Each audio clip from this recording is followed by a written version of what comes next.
Halo, Assalamualaikum warahmatullahi wabarakatuh. Kami dari kelompok 2 PTBE Program Studi Teknik Geofisika Angkatan 2022 ingin memaparkan beberapa materi tentang bioenergi. Di sini kelompok kami mengambil judul tentang pengembangan bioenergi di sektor pertanian. Sebelumnya, izinkan kami untuk memperkenalkan diri. Nama saya M. Irsyad Fadil Asikin dengan NIM 1011222021. Lalu ada teman saya bernama Muhammad Aji Pratama Nur Fajriansyah dengan NIM 1011222011. Lalu ada Davina Mutiara dengan NIM 1011222012. Lalu ada M. Haikal Suryaganda dengan NIM 1011222024. Saat ini, bioenergi merupakan salah satu sumber energi terbarukan yang dikembangkan secara masif di Indonesia. Energi terbarukan. Saat ini, peran energi baru terbarukan dan hemat energi sangat penting untuk meningkatkan daya energi nasional. Menurut tingkat pertumbuhan perekonomian dan populasi yang akan terus tumbuh, perkiraan kebutuhan energi di Indonesia tumbuh 4,7% per tahun. Pengembangan bioenergi. Sebagai bentuk energi terbarukan, bioenergi memiliki potensi pengembangan yang baik. Selain dapat mengurangi ketergantungan terhadap bahan bakar fosil, pengembangan bioenergi juga dapat meningkatkan ketersediaan pasokan energi nasional. Ketersediaan energi fosil saat ini semakin berkurang, dan hal ini berdampak pada kenaikan harga jual.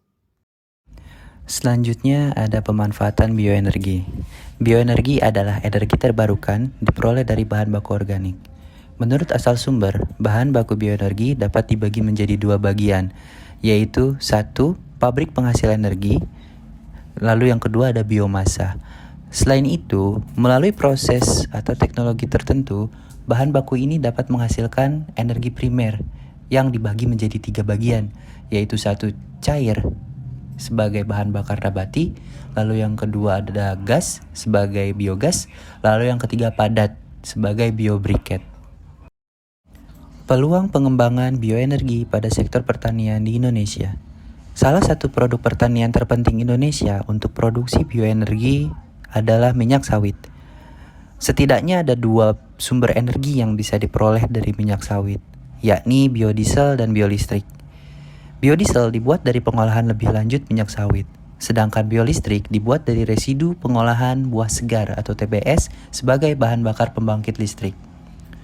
Produksi minyak sawit mentah atau CPO nasional sebesar 22 juta ton pada tahun 2010 dan meningkat menjadi 31,1 juta ton pada tahun 2015. Data tersebut diambil dari Badan Pusat Statistik tahun 2018. Selanjutnya untuk bahan bakar cair nabati. Bahan bakar nabati atau disingkat dengan BBN diklasifikasikan menjadi tiga sifat berdasarkan spesifikasinya dan berperan sebagai pengganti bahan bakar fosil seperti biodiesel, bioetanol, dan bioaftur. Selanjutnya pengelompokan bahan bakar nabati. 1. Biodiesel, pengganti solar. Bahan baku minyak nabati seperti minyak kelapa sawit, kelapa, jarak pagar, nyamplung, mikroalga. Kedua, bioetanol, pengganti bensin. Tanaman yang mengandung pati atau gula seperti tebu atau molasses, singkong, sagu, sorghum, nipah, aren, ligno, selusa plant. Ketiga, bio-oil, pengganti minyak tanah. Minyak tanah, pure plant oil, biomasa melalui proses pirolisis dan PPO. Keempat, bioaftur, pengganti aftur. Minyak nabati, pure plant oil, biomasa melalui proses pirolisis dan PPO.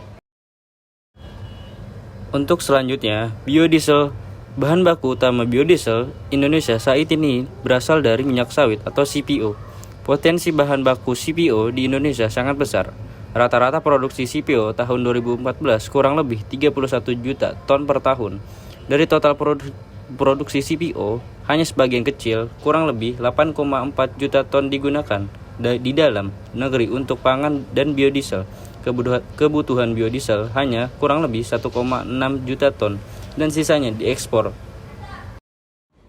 Selanjutnya ada bioetanol. Saat ini bahan baku bioetanol terpenting di Indonesia diperoleh dari tetes tebu dan singkong. Produksi molase adalah 1,5 juta ton selama produksi singkong yang berjumlah 22 juta ton. Beberapa kemungkinan sumber bioetanol lainnya berasal dari singkong, sagu, sorghum, dan lain-lain. Selanjutnya, kesimpulan di sini yaitu sistem perkebunan berkelanjutan diterapkan dengan memanfaatkan seluruh bagian biomasa tanaman yang cocok untuk bahan pangan dan pakan serta bioenergi. Dengan sedikit mungkin limbah yang tidak perlu, hasil penelitian dan pengembangan teknologi yang ada memberikan teknik pemanfaatan biomasa bagian tumbuhan tersebut, termasuk pemanfaatan bagian tumbuhan yang sebelumnya dianggap tidak berguna. Oleh karena itu, penanaman bioindustri akan dikembangkan secara terpadu dan berkelanjutan, menggunakan biomasa seluruh bagian tanaman untuk menghasilkan pangan, pakan, bioenergi, dan produk bernilai lainnya. Dalam penerapannya, sistem ini masih menemui berbagai kendala seperti transmisi, kontinuitas, suplai material, dan aspek finansial. Langkah-langkah strategis untuk mengatasi hal ini termasuk mengadopsi pendekatan yang lebih holistik, termasuk analisis keseimbangan karbon, memeriksa alokasi lahan dan budidaya, dan lebih berfokus pada menumbuhkan produk bernilai tinggi. Selain itu, pengembangan bioindustri dapat dimulai dari sosialisasi inovasi teknis, pembentukan kawasan pertanian terpadu di sentra-sentra budidaya, dan penguatan kelembagaan pedesaan. Sekian.